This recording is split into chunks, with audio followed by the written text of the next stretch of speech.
आजकल हमारे कई युवा रील्स देखने में बिजी होते हैं। जब वो रील्स देखते हैं तो पता ही नहीं चलता 2 घंटा 3 घंटा कितना समय गुजर जाता है और बाद में उन्हें अफसोस होता है।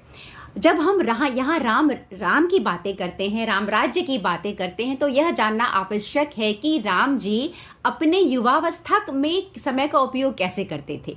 तो वाल्मीकि रामायण के अनुसार जब राम जी युवा थे तो उन्होंने सालों साल अपनी प्रतिभा को, अपने व्यक्तित्व को निखारने में समय लगाया। वह उस समय के श्रेष्ठ धनुर्धर थे। याद रखिएगा कि जब वो राजकुमार थे तब तक उस समय भी वह अपने पिता से श्रेष्ठ धनुर्धर हो चुके थे और क्षत्रिय धर्म को वो बहुत मानते थे, अपने धर्म को।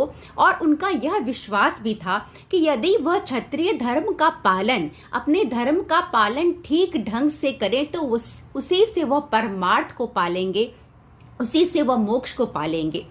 और इसके अतिरिक्त राम जी जो थे वो श्रेष्ठ धनुर्धर थे ही, परंतु जब भी उनको समय मिलता था वह श्रेष्ठ उत्तम व्यक्तियों के साथ वो समय बिताना चाहते थे, जो कि ज्ञान में बहुत श्रेष्ठ हों, जो कि चरित्र में बहुत श्रेष्ठ हों, ऐसे व्यक्तियों के साथ।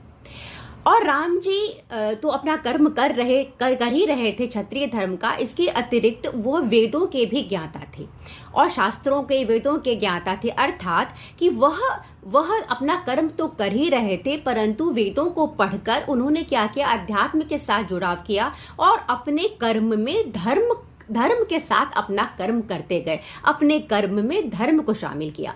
कोई डॉक्टर है, इंजीनियर है, टीचर है, कुछ भी है, परंतु यह इंपॉर्टेंट है कि क्या वह उस कर्म को धर्म के साथ कर रहा है कि नहीं।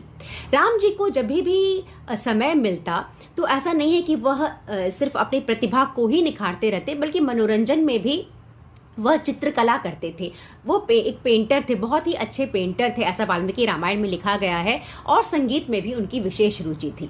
इसके अतिरिक्त राम जी का चरित्र जो था वो सत्यवादी था, हमेशा सत्य वचन बोलते थे। वाणी में मधुरता थी, मन में दया था, और कोई भी यदि एक बार भी उनके लिए कुछ कर देता था तो वह उसे सालों साल, जीवन के अंत तक वो याद रखते थे कि इस व्यक्ति ने मेरे लिए यह किया है। लोगों को परखने की समझ थी। और इसके अतिरिक्त ब्राह्मणों के उनका विशेष आदर था, अर्थात विद्या के लिए विशेष आदर था, ज्ञान के लिए विशेष आदर था। तो ऐसे थे हमारे रामचंद्र जी। वाल्मीकि रामायण में स्पष्ट रूप से कहा गया है कि राम जी के अंदर लेश मात्र का भी आलस नहीं था, आलस बिल्कुल उनके अंदर नहीं था। और वह अपनी प्रतिभा को निखारते ही जा रहे थे। और इस प्रकार से राम जी का चरित्र था, इस प्रकार राम जी ने अपनी युवावस्था में कार्य किया।